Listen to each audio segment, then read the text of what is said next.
In 1967, astronaut Vladimir is coming back to Earth after completing his mission. Unfortunately, the ship's parachute fails and it starts going down at great speed, almost burning. Vladimir thinks he's about to die when he sees a light nearby.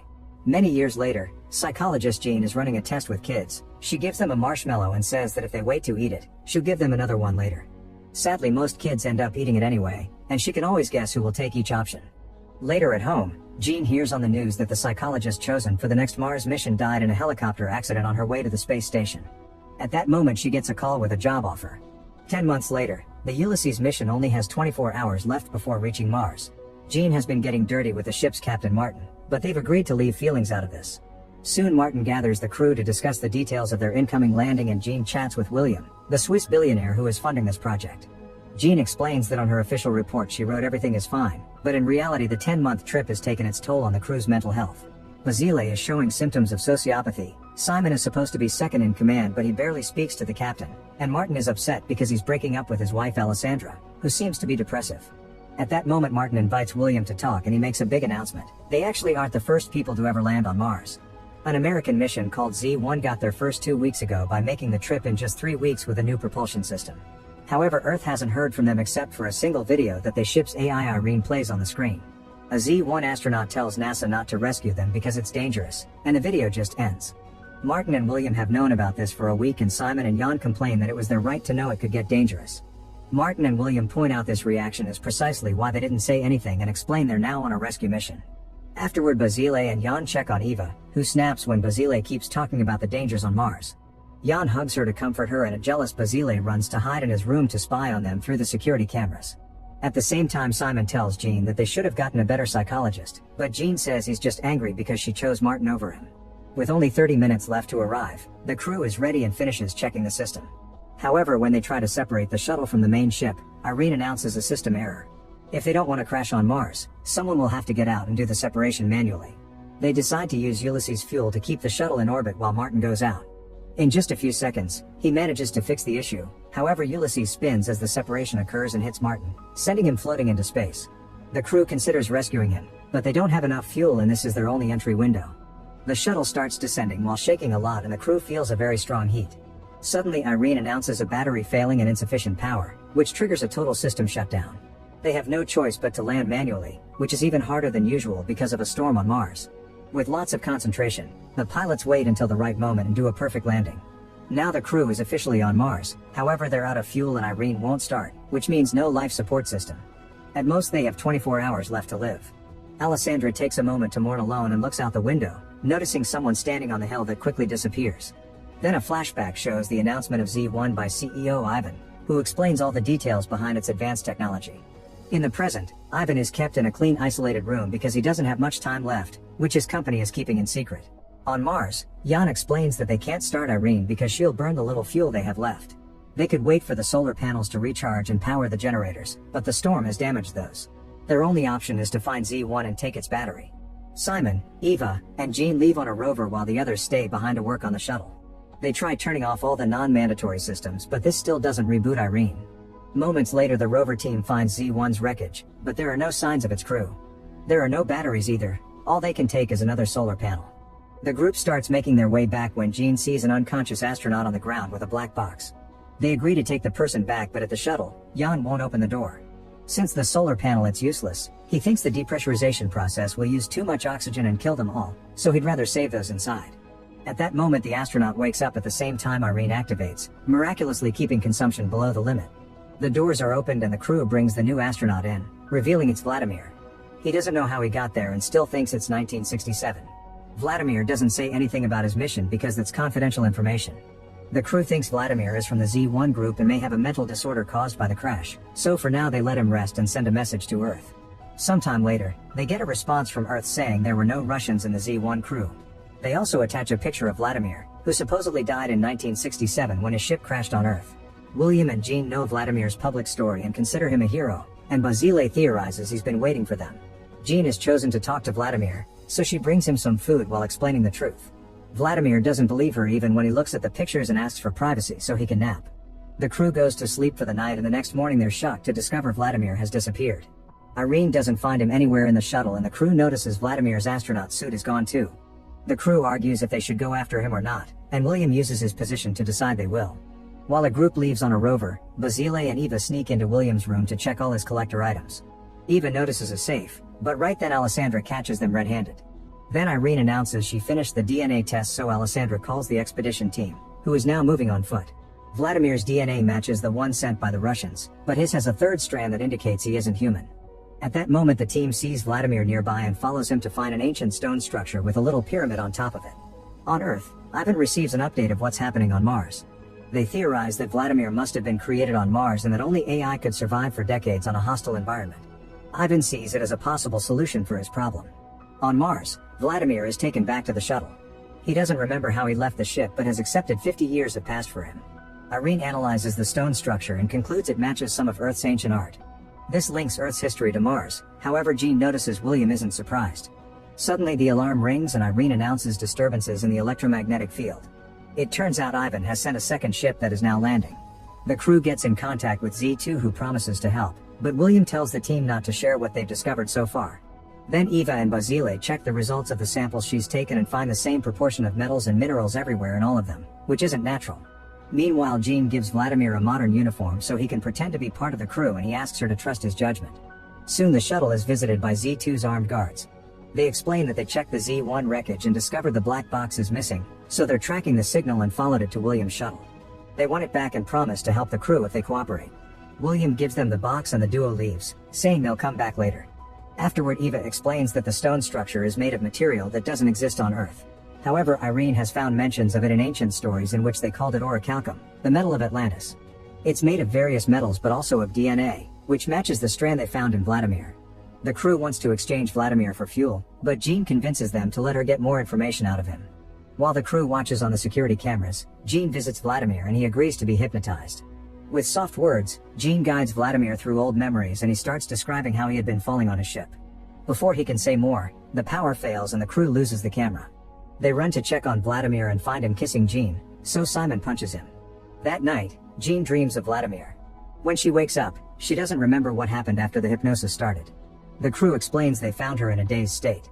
At that moment they're visited by Captain Gemma and Alan from the Z2. Gemma is an old friend of William's and Alan is the person who invented their propulsion system, so he may be able to fix the shuttle. A quick look indicates everything should be fixable, but Z2 will have to lend them fuel. Meanwhile Jean starts to remember the hypnosis Vladimir used back on her. She had been sitting at her childhood home with him and he said humans didn't take good care of Earth. He didn't think humanity would survive for long, and Jean agreed. William shows Gemma around the shuttle and she asks the crew about the stone structure, leaving them in shock. Now William has no choice but to admit that 4 years ago a NASA rover sent a picture of the structure, but instead of making it public, they contacted possible investors. That's why Ivan and William were racing to get to Mars first. Then they show Gemma the test results and she wonders if the DNA strand could be data. She explains that on Earth they've already discovered that DNA can be an information storage system, and in theory that means it could be rewritable as well. Using Gemma's theory, Irene decodes the DNA strand and finds a series of numbers. In private, Jan yells at William for hiding information from them, saying he doesn't trust him anymore. Moments later Basile informs William that Vladimir and the stone structure are living computer programs. Basile has also worked on the copy William made of Z1's black box and found a video showing 2 Americans punching Vladimir, but the footage ends at the same time Z1 runs out of oxygen. It can't be a coincidence, which confirms Vladimir rebooted Irene and messed with the camera during the hypnosis. Basile thinks Vladimir can control the whole ship. Later William approaches Jean and shows her the photos they got of the structure 4 years ago, which combined with certain wavelengths reveal Jean's face. This leaves her quite shaken and Simon notices, so he goes to yell at William for manipulating everyone. Their argument almost turns into a physical fight, but they're interrupted by Gemma, who finally has found Vladimir and announces she's taking him. Back to Jean, she keeps remembering the hypnosis session. She was in her childhood home and Vladimir appeared behind her, saying she was chosen because she could always tell what people think. The link between Mars and Earth wasn't him, it was her. She was the reason why Vladimir was there, and he confessed he had been seeing her face for millions of years. Now she must make a decision that she already made in the past. Before the kiss, Vladimir told her to go to Thaumasia Plateau, so she suits up and leaves the shuttle. On Earth, the doctors explain to Ivan that Vladimir's brain is the organic equivalent of a computer. They're working on a way to transfer Ivan's neurons in a quantum state, but while Ivan's memories and knowledge may be transferred, his personality will not. There's also a high risk the transfer may fail and kill him, but Ivan still wants to try since he'll die soon anyway. Back on the shuttle, Simon notices Jean leaving and wants to stop her, but she tells him she must do this alone. A furious Simon runs to yell at Vladimir for having changed Jean. However, Vladimir says Jean simply found herself. Meanwhile, Alan and Alessandra are working on the shuttle and discover they don't have access to the engine app, but Irene refuses to explain why. They ask Basile to check on her and he discovers Irene's reprogramming herself. She doesn't answer any questions they ask, and when Basile notices that there are thousands of interlinked subprograms, Alessandra compares it to neurons. This means she's being restructured like a brain, and Irene suddenly says she's evolving. While Jean finds a peculiar pile of stones, William and Simon capture Gemma and force her to leave with Simon to find Jean. At that moment, Z2's armed guards appear in front of the shuttle and ask for Vladimir. However, Alessandra tells them they don't allow weapons inside and hangs up. Jan complains because he wants to go home, but nobody agrees. Then William asks Basile to send a message to Ivan, only to discover the shuttle has lost contact with Earth. Minutes later, Jan opens the doors and the armed guards enter the shuttle, ready to capture Vladimir. At that moment, Basile finishes rebooting Irene and the lights go out. The guards furiously start yelling, and when the power returns, they discover Vladimir is gone. Basile checks the computer and notices the reboot failed, so Irene isn't responding. At the same time, Vladimir appears next to Jan. A flashback reveals Vladimir's original ship had over 200 problems and the scientists wanted to delay the launch. However, the higher-ups decided to launch on schedule anyway. A scientist tried to warn Vladimir about the high risk of death. However, Vladimir still wanted to go because he wanted to make it to the history books. His wife didn't take the news well. Back to Jean, she keeps wandering when she suddenly trips and rolls down a hill, falling unconscious. She dreams of her father and how they used to look at the stars together, but also of the night he told her he had cancer. Then Jean wakes up and discovers that her leg is trapped between rocks. She tries to free herself to no avail, but when she's about to lose hope, she's contacted by Gemma and Simon. They just found the pile of rocks and promise to be there with her soon. In the shuttle, the Z2 guards start punching the crew members until they agree to call Gemma. She hears that Vladimir is gone, yet tells her guards to wait calmly until she returns. To Simon's shock, she agrees to keep looking for Jean. Minutes later, Basile sees a message on his computer and thinks it's Irene. However, the writer says he had to replace her and claims to be Vladimir and more. Suddenly it says I am Mars and shares a long text for Basile to read. Meanwhile, Jean thinks about her dad again and remembers the day he informed her his tumor was inoperable, which meant he only had a few months left. He said he didn't want to suffer, so when the time came, he wanted her to pull the plug. Jean tried to refuse, so her dad changed her mind by sharing Vladimir's story of sacrifice. Months later in the hospital, Jean gathered her strength and said goodbye to her father before taking him off life support. In the present, Jean is finally rescued by Simon and Gemma.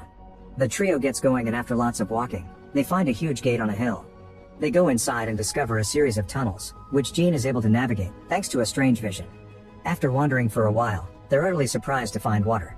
Back in the shuttle, Basile finally gets the computer working again, and Eva immediately notices a dangerous storm approaching on the radar. It'll be there in around 10 hours, so the guards want to leave with Alan, who refuses to leave without the others. An argument ensues, but when things are about to get violent, the power goes out. In a few seconds, the lights return and Vladimir appears, asking to be taken to Earth. The guards ignore Vladimir and announce they're leaving. Jan wants to come along and reminds them he let them in. Basile keeps checking his computer messages, which say trust me. On Earth, Ivan is dying during the procedure and he keeps seeing flashes of Vladimir on Mars. The doctors manage to save him, but he refuses to take any medicine afterward. While explaining why he needs the pain, he tells a nurse that it was humans who created artificial intelligence on Mars. In the tunnels, the trio finds thousands of skulls in a wall. Jean concludes the original Martians escaped this planet and went to Earth, where they became humanity. The local state of Mars is a consequence of its people abusing its resources to the point of destruction. In the shuttle, Jan reveals a gun and asks to be taken to Z2, but he's ignored again. Remembering Vladimir's visit earlier, Jan wonders if he can slow the bullet down and puts his hand in front of the gun. Then he shoots Vladimir while one of the guards runs away. This causes Jean to start feeling sick and have trouble breathing. While Simon checks on her, Gemma runs away too. Vladimir is taken to the infirmary and Alessandra tries to take care of his wound as the lights flicker. Unfortunately, Vladimir still dies and Jean goes out at the same time. Remembering what he's seen so far, Simon removes his helmet and confirms he can breathe. Then he removes Jean's and starts doing CPR, which helps her wake up.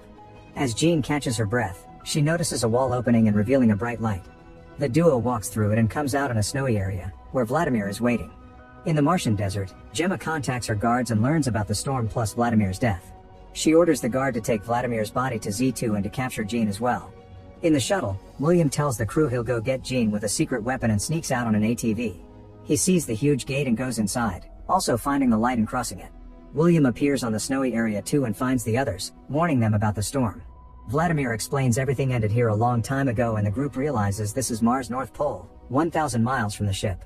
He was created by the original Martians, who killed each other over the eventual lack of resources. A group of survivors fly to Earth to start over and passed on the story of Mars as a legend, which Plato would call Atlantis. In the shuttle, the guard notices William is gone and looks for him. Eva uses that moment to kiss Basile and says they can do the dirty if they survive. Eventually the guard calls Gemma and explains Alan won't come along if they don't bring the rest of the crew. However, Gemma doesn't care and just calls Alan collateral damage. The storm is getting close, so Alessandra gives Alan a sedative to use on the guard.